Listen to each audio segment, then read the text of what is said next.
About 2,000 years ago, before the Western world had ever seen this mesmerizing style of dance, seafaring travelers propelled by wind and ocean currents first arrived in the 116 islands now known as French Polynesia, Tahiti being the largest. Yo Rana, that is our Tahitian word of greeting.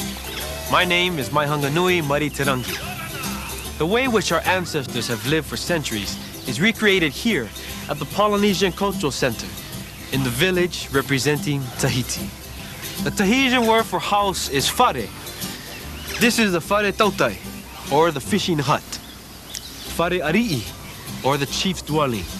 The whare heiva, the meeting house, and my favorite, whare tutu, the kitchen area. You look a bit hungry. Let's see what's cooking. In a Tahitian village, each family would have an outdoor cooking hut like this one. After all, we don't want smoke inside our house any more than you would. Yorana, and welcome to our islands of Tahiti, and especially here to our whare tutu. Here on my left-hand side, we have our hima'a, or ahima'a. It's our underground oven. Now, to start our fire, we're going to use dry leaves. Coconut leaves, sugarcane leaves, they were used anciently because they're very flammable.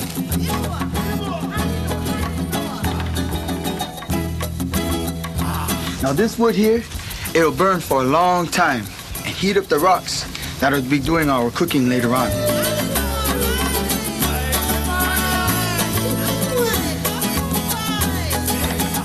The rocks that we use is lava rocks, like this one here.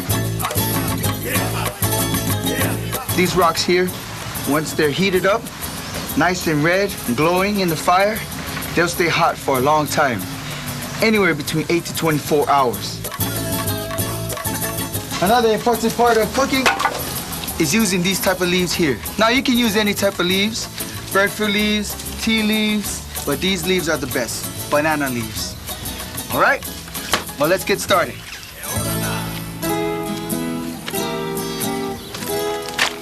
And now we use the coconut stems and we're going to put them inside our hima'a. It'll serve two purposes. One, the moisture inside the stem of the coconut leaf, it will cool the rocks down, hopefully enough to cook our food and not burn it. And two, it'll be like an oven rack. Once these stems have been placed inside, we're ready to put our food. You put the food inside. Whatever takes the longest to cook, that goes right in the middle. And then your vegetables or your meat, your coconut bread, it goes around on the outside. And then what we do is take leaves and we place the leaves on top of the food. Now anciently, we would use the soil that we've attained from digging our pit and throw it back over the leaves. As we left the islands, we had to learn to adapt to different things. So burlap sacks are commonly used throughout the islands today. After you're done with all that, wait for 2 hours. And then it's chow time.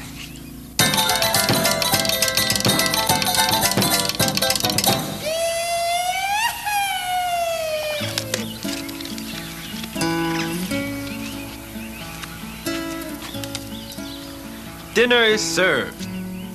Fresh coconut bread. We serve it every day here in our village. What's it taste like? Oh, margarine on it, it'd be good. That's very good. You can definitely take the coconut. Yeah, real good. Tasty. Good, It's coconut. really good. Very good. I have the recipe. Oh, you have the. What do you think? It's good. It's good? I love it.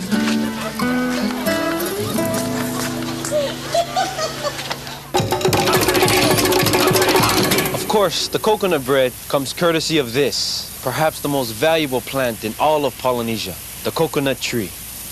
It is impossible to imagine how the first inhabitants of Tahiti or any Polynesian island could have survived without it. The timber was used to construct homes. The coconut fiber was braided into rope and sandals. The leaves were woven into baskets, thatch, and walls. The shells were used as cups or containers. The juice was used when there was no fresh water. The coconut flesh was eaten raw, grated and strained for cream, or dried and its oil extracted for use as a medicinal lotion.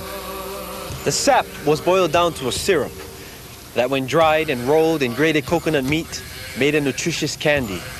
It truly is the premier plant of Polynesia.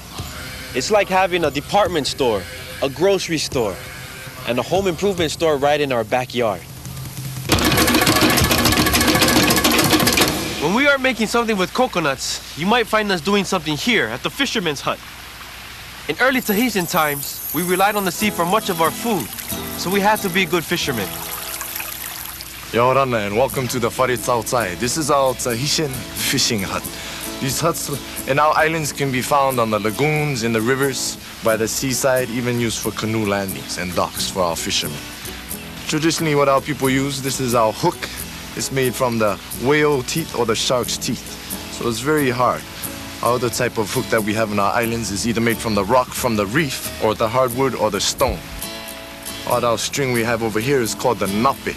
Our nape is our coconut husk, many fibers, and what we do is weave them together for our senet or our coconut rope. Behind me over here, we have our traditional Tahitian net.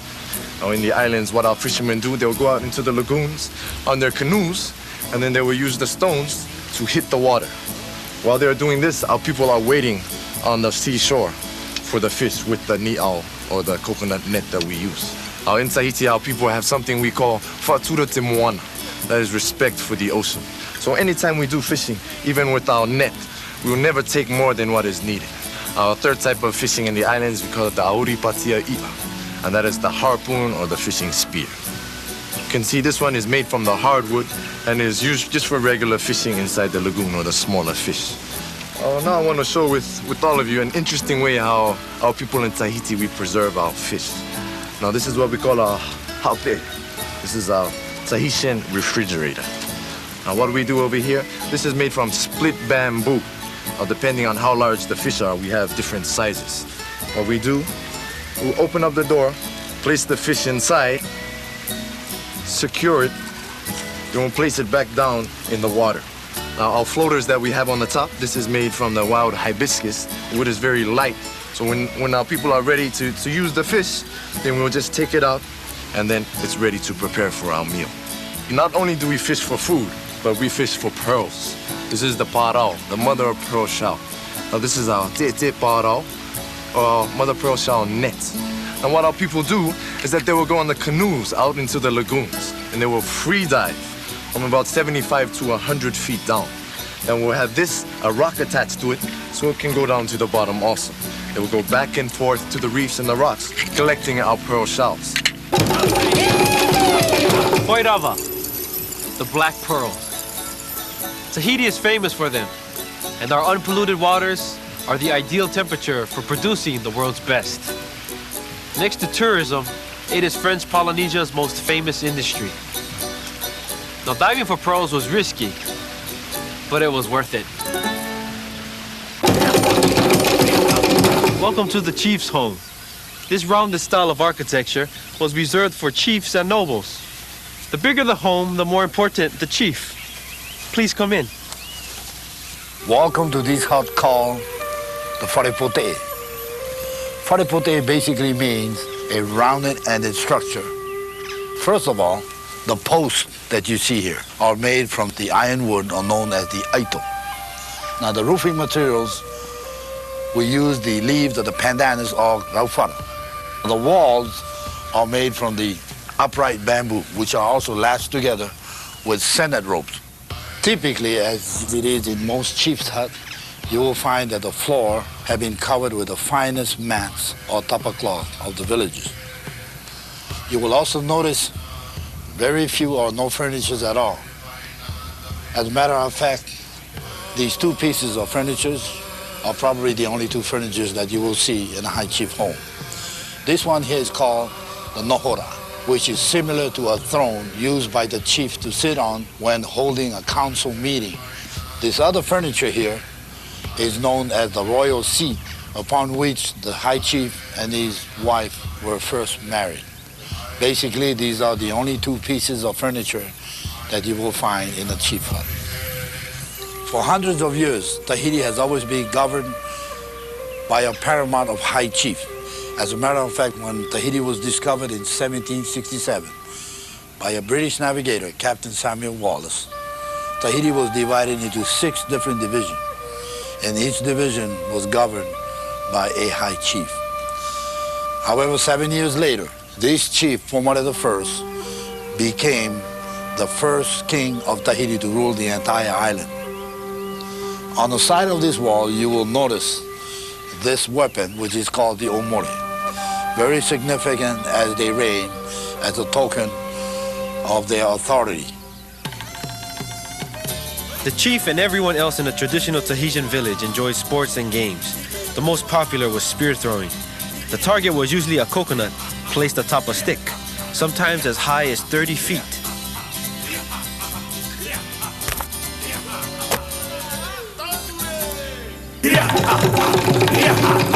And now we arrive at one of the favorite spots in our Tahitian village, the meeting house, or you might call it our dance studio. Our dancers wear native skirts, which many people mistakenly think are made of grass. They are in fact made from the inner bark of the wild hibiscus tree, like this one. Let's go watch an expert make one. To make our skirt, we must always look for the straightest branch. And then after we have cut it, we must scrape it.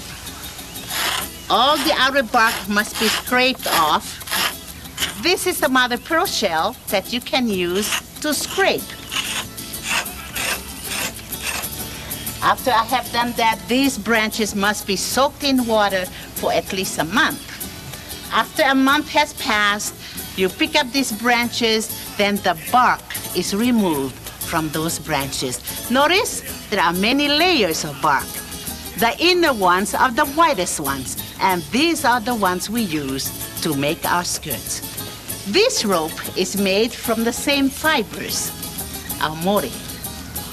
And the strip made from our bark are then tied onto this rope here.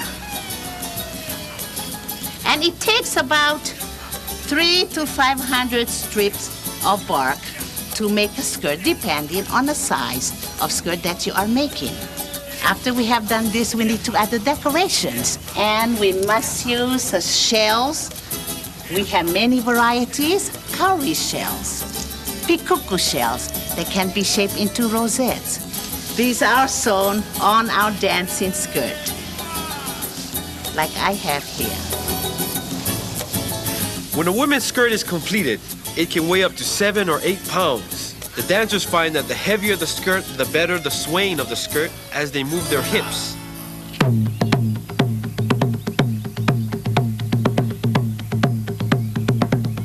Drumming has been a big part of Tahitian culture for generations. Whether used in ceremonies, competitions, or festivals, the drum adds excitement and mystery to the occasion.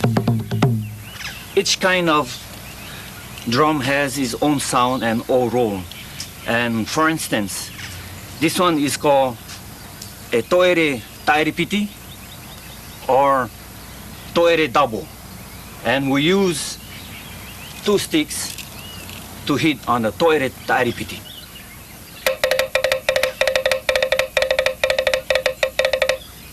Thistoire or drum ortoire aratai is made from a milo tree. Now once we hit in the middle, it's the low sound.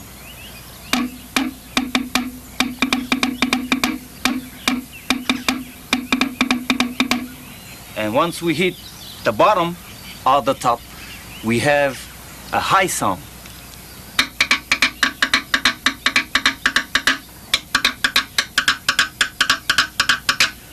This drum is called a fa'atete, similar to a snare drum. We use the trunk of the coconut tree to make our fa'atete.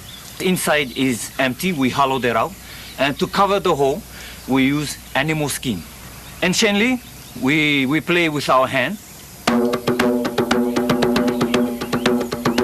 But nowadays, we use 2 pieces of wood to play the fa'atete.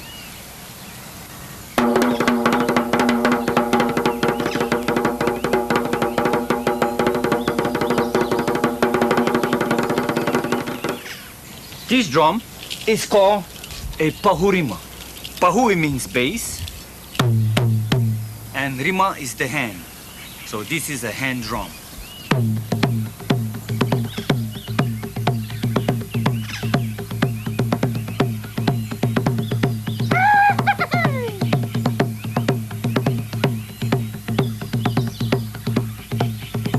Are you ready to dance to the beat of these different drums?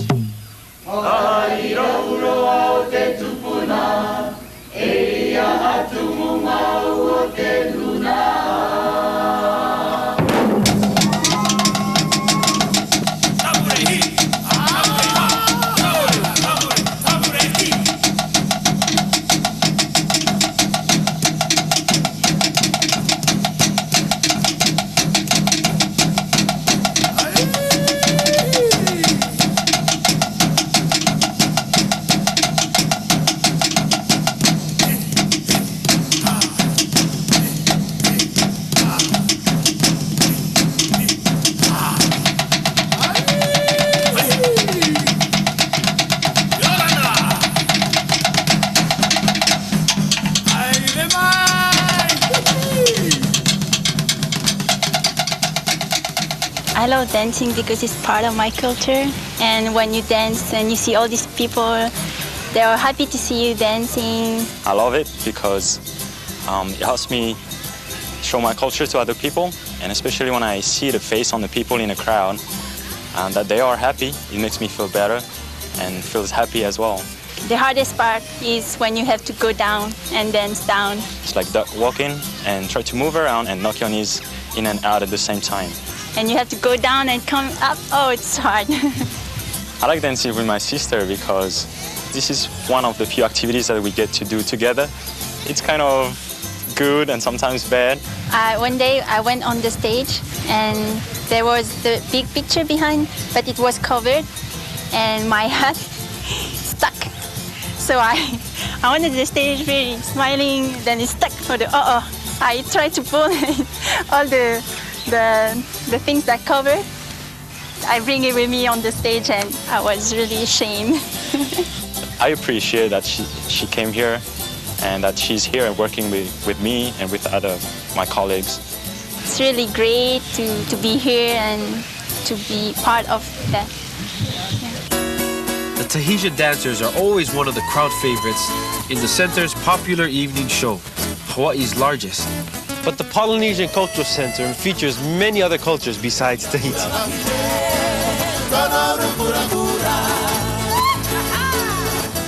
Plus the canoe pageant, IMAX theater films, the renowned Ali'i Luau, relaxing canoe tours, the treasures of Polynesia Marketplace, and more. It's a memorable cultural experience, but nothing is more memorable than this, the tamure, most spectacular of all Polynesian dances.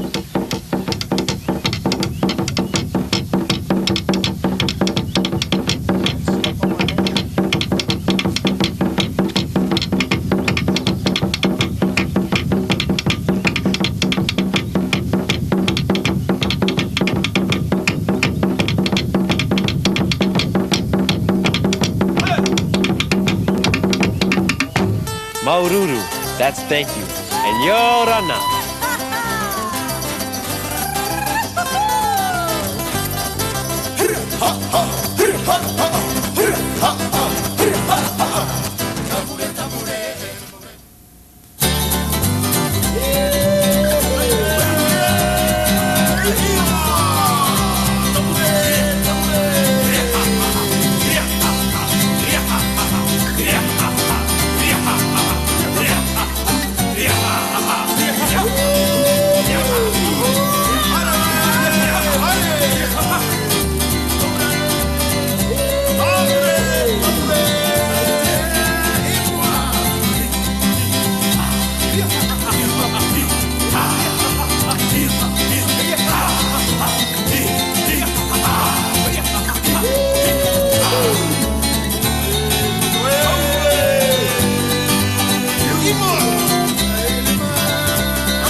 Yaorana! Welcome to Tahiti. I'm gonna teach you the tamure, which is the Tahitian dance.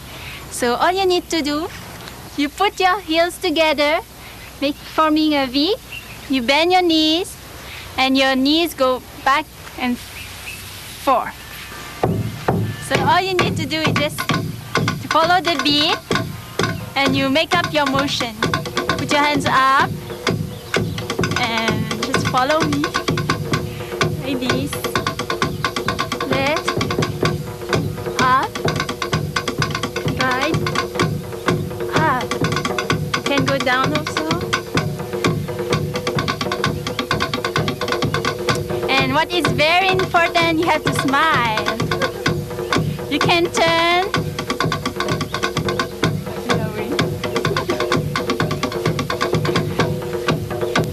And you can go faster. But you have to be bent. Faster.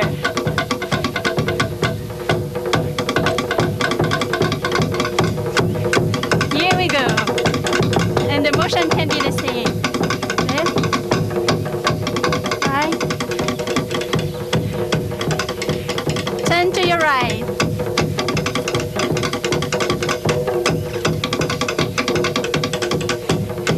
Okay, you can also go down, but it's very hard.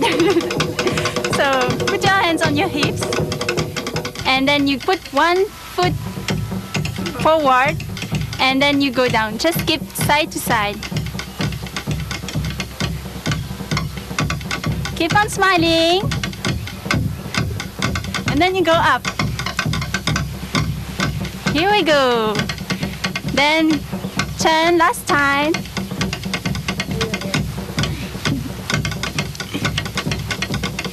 And to end, just bring the hands to your mouth and stop. Keep on smiling, and we say Maururu and Yaorana.